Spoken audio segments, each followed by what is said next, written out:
오늘은 사무엘상 27장의 말씀을 전하도록 하겠습니다. 하나님께서는 갓 선지자를 통해 다윗에게 유다 땅을 떠나지 말라고 좀 말씀을 하셨습니다.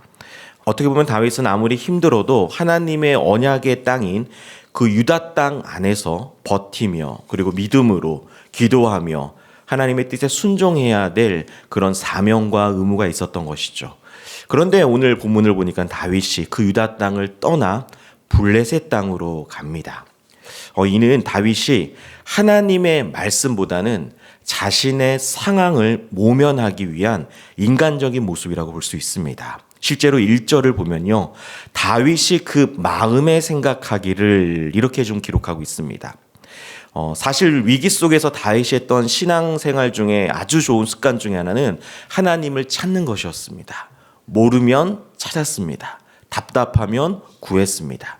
이게 사실은 다윗의 가장 장점 중에 장점이었습니다. 그런데 유독 오늘 본문에서는 다윗이 자신 스스로 생각하고 스스로 결정하는 모습을 보입니다. 그리고 사실 블레셋 땅은 하나님의 언약이 없는 이방 나라입니다. 그리고 다윗은 예전에 사울을 피해서 혼자서 아기스 왕에게 미친 척하고 도망 나온 그런 기록이 있습니다.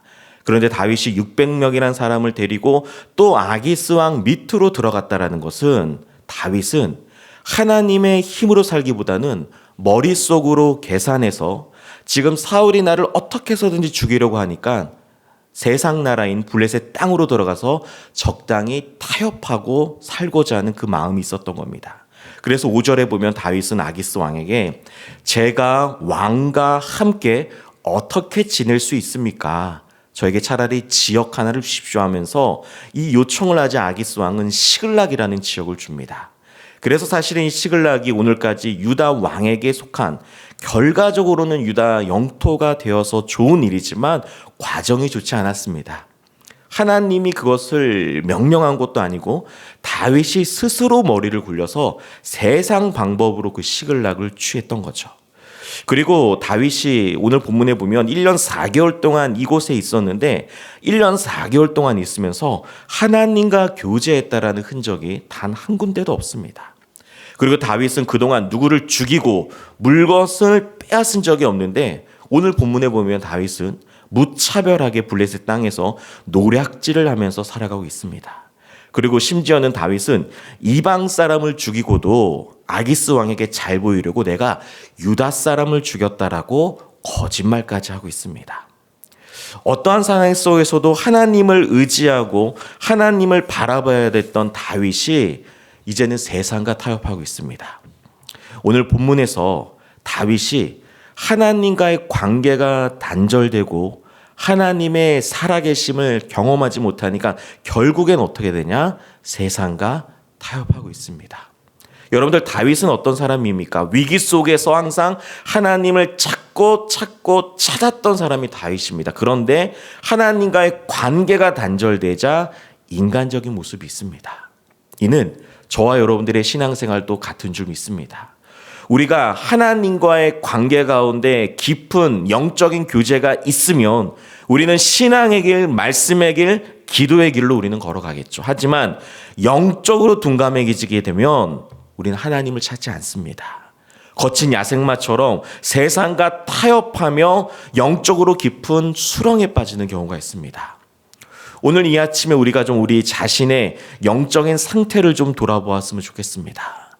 우리가 하나님과 깊은 교제를 하고 있는지, 아니면 하나님과 껍데기로 하나님 앞에 나오고 있지는 않는지. 그래서 우리들의 기도 제목 가운데 정말 하나님과의 깊은 상의와 하나님의 인도하심을 구하고 있는지, 아니면 오늘 본문처럼 다윗처럼 내가 스스로 생각하고 있는지 한번 좀 돌아보았으면 좋겠습니다. 혹여나 영적으로 아버지 집을 떠난, 집을 나간 탕자 같은 분이 계시다면 오늘 이 아침에 돌아오는 놀라운 은혜가 있기를 간절히 소망합니다. 또한 더불어 아버지 집에 있지만 실제로는 아버지와 관계 없는 삶을 살았던 집안에 있는 큰 아들처럼 그런 탕자 같은 사람이 있다면 주님 앞에 돌아오기를 간절히 소망합니다. 오늘 이 말씀을 통해 우리가 확인할 수 있는 건 뭐냐면 우리가 주님과의 관계가 바로 서야지만 신앙이 자라나게 될 줄 믿습니다. 그래야지만 우리는 주님으로부터 주어지는 그 생명의 능력을 공급받아서 그 영양분으로 자라고 변화되고 거듭나는 삶의 열매가 주어질 줄 믿습니다. 주님은 저와 여러분들에게 각자 달란트를 주셨죠.